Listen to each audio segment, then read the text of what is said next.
साधु साधु साधु। आज हम आप सबको एक छोटी सी बात बताना चाहते हैं। पुण्य क्या है, पुण्य किसे कहते हैं और ये क्यों करना जरूरी है। बहुत से लोग पूछते हैं कि भंते जी ये पुण्य क्यों करना चाहिए, किस लिए करना चाहिए, इसे करने से क्या लाभ है, पुण्योन्मोदन क्यों किया जाता है। तो आज इन्हीं सारे प्रश्नों पर हम आपको बताएंगे। पुण्य का मतलब होता है चित्तं पुनीत इति चित्तं, मन का प्रसन्न होना ही पुण्य है। जब भी आप अच्छे मन से जब कोई कार्य करते हैं तो उस कार्य से जो प्रसन्नता पुनीत भाव उत्पन्न होता है वही आपका पुण्य होता है।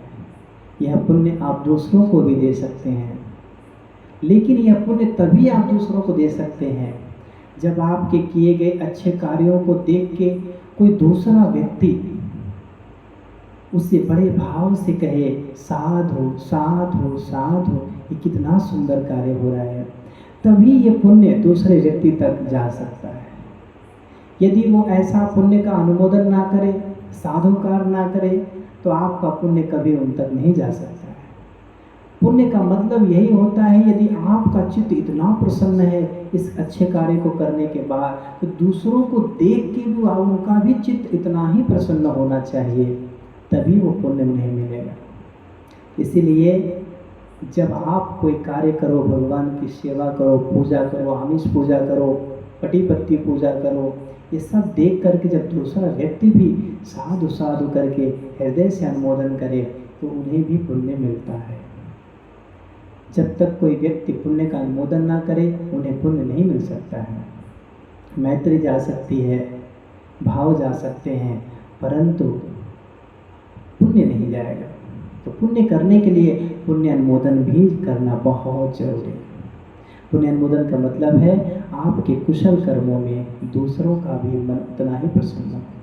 पर बहुत सारे लोग ऐसे भी होते हैं, जब आप कोई कुशल कर्म अच्छे कर्म करते हो तो वो आकर के आपको बोलते हैं ऐसा मत करो, ये बहुत ज़्यादा हो गया, ये अकुशल कर्म है। जब भी कोई व्यक्ति पुण्य कर्म करे, कोई भगवान के स्थान को सजाए, सुंदर तरीके से उसको गौरव करे, तो वहाँ पर जा कर के हमेशा प्रसन्नता भाव से बोलना चाहिए साधु साधु साधु, अति सुंदर अति प्यारा, उसका गौरव करना चाहिए। तो जो व्यक्ति इतना कर्म करने के बाद, इतना सजाने के बाद, इतना खर्च करने के बाद जो पुण्य पा रहा है, सोचो केवल आप उसको देख के अपने मन में प्रसन्नता भाव से साधु साधु बोलो तो वो सारा पुण्य आपको मिल जाता है।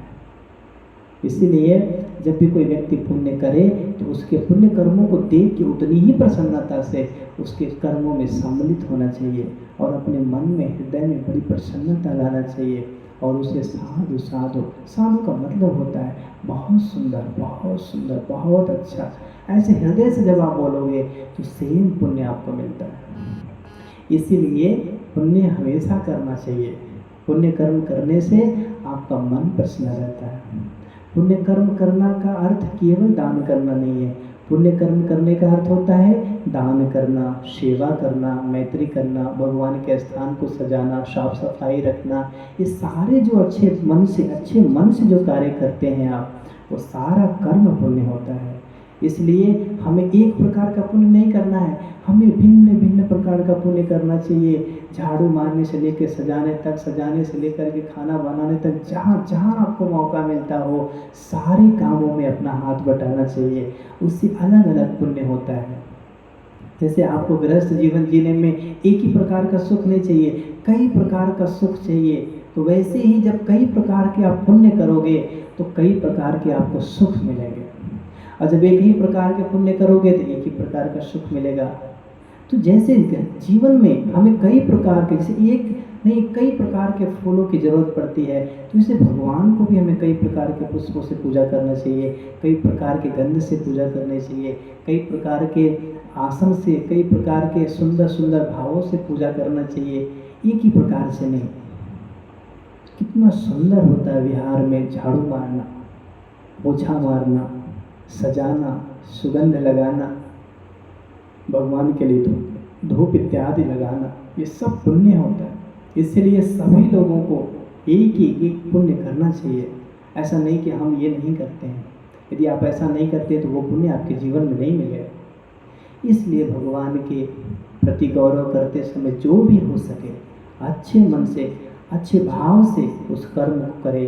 वो चित्त का पुनीत भाव बढ़ाएगा, वो चित्त में प्रसन्नता उत्पन्न करेगा। और जब चित्त में बड़ी प्रसन्नता उत्पन्न होने लगे, मन आह्लादित होने लगे, मन में बड़ी प्रसन्नता उत्पन्न होने लगे, तो समझो निश्चित रूप से जो आपने कर्म किया है वो पुण्य कर्म हुआ है। और ऐसे पुण्य से आपका भी मंगल होता है, आपके परिवार का भी मंगल होता है, आपके पूर्वज का भी मंगल होता है, और आने वाली पीढ़ियां भी बड़ी प्रसन्नता से जीवन जीती हैं आपके पुण्य से। इसलिए घर में एक भी पुण्यवान पैदा हो गया तो पूरा परिवार सुखी हो जाता है। इसीलिए पुण्य कर्म को ज़्यादा से ज़्यादा करें। यह पुण्य ही है जो आपके जीवन में सुख देता है, और ये अकुशल कर्म ही है जो आपके जीवन में दुख देता है। जीवन में जब दुख आए तो इतना ही याद करें कि मेरे जीवन में कोई अकुशल कर्म तो नहीं हुआ है, लेकिन जीवन में जब सुख आए तो इतना ही याद करें ये मेरे किसी न किसी पुण्य कर्म से हुआ है। इसलिए सुख चाहिए तो ज़्यादा से ज़्यादा कुशल कर्म करो।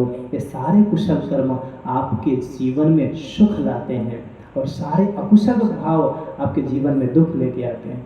तो ज़्यादा से ज़्यादा कुशल कर्म करें, आपका मंगल हो, आपका कल्याण हो, आपके जीवन में सुख शांति बने रहे, पुण्यवान बने, ऐसी आपके प्रति कामना करता हूँ। साधु साधु साधु।